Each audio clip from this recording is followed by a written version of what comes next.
ओम शांति। आज 22 फरवरी 2026। तो आज हम थोड़ा-सा इस तरह से देखेंगे, जो मुरली में कहावतें आती हैं या कहानियाँ आती हैं, उनको थोड़ा-सा सूक्ष्मता में जाकर के समझेंगे।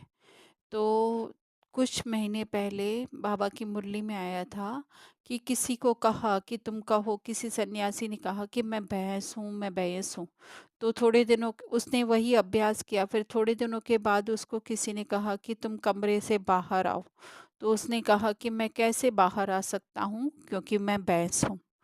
तो ये क्या होता है, हम जो है कोई भी मंत्र या भक्ति मार्ग में भी बनाया गया है, तो बहुत ही जो है वो शुद्ध वृत्ति से बनाया गया कि हम उसका स्वरूप बन जाए। शुरू-शुरू में तो वो ठीक रहा, लेकिन फिर आगे चल कर के क्या हो गया, द्वैतता आ गया। मुख से कुछ और बोला जा रहा है और स्वरूप जो है किसी और का बन रहे हैं, है ना?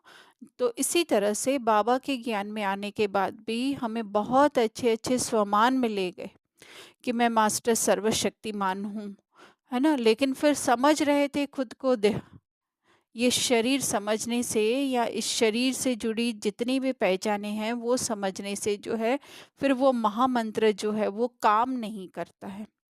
फिर जो है हम स्वरूप उस मंत्र का नहीं बनते हैं, पर उस देह का ही बने हुए रहते हैं।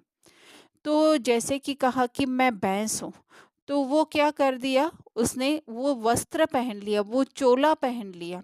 कौन-सा? संकल्प का चोला पहन लिया। तो जिस-जिस संकल्प का हम चोला पहनते जाते हैं, हम उसका स्वरूप बनते जाते हैं। बाबा कहते हैं कि तुम हर गुण और शक्ति का स्वरूप बनो। अर्थात जितना भी हम दोहराएँ कि मैं शांत स्वरूप आत्मा हूँ, तो वो शांति का हम चोला पहन लें।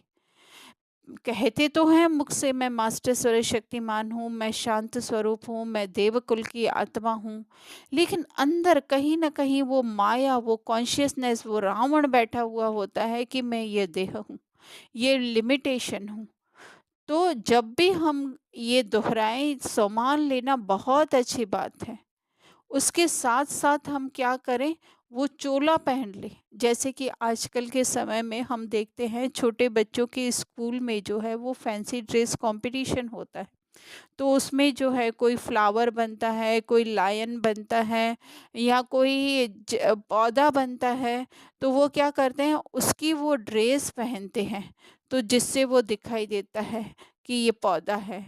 फिर वो जो है वो पौधा जो है अपने बारे में बताता है कि इस तरह से मुझे लोग काटते हैं या इस तरह से मैं लोगों को सुविधाएँ देता हूँ, फल देता हूँ, फूल देता हूँ, एयर को प्यूरिफ़ाई करता हूँ। ये सब जो है वो बच्चा जो है, जो वो पौधा बना हुआ होता है, पौधे की ड्रेस पहनी हुई होती है, तो वो जो है पौधे के बारे में सब कुछ बताता है।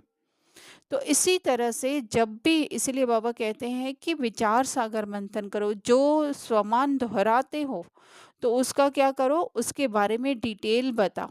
तो इसी तरह से जब हम स्वमान लेते हैं, तो वो अंदर हमारे उसके प्रति संकल्प चलने चाहिए, स्मृतियाँ चलनी चाहिए। तो धीरे-धीरे हम क्या बनते जाएँगे, उसका स्वरूप बनते जाएँगे।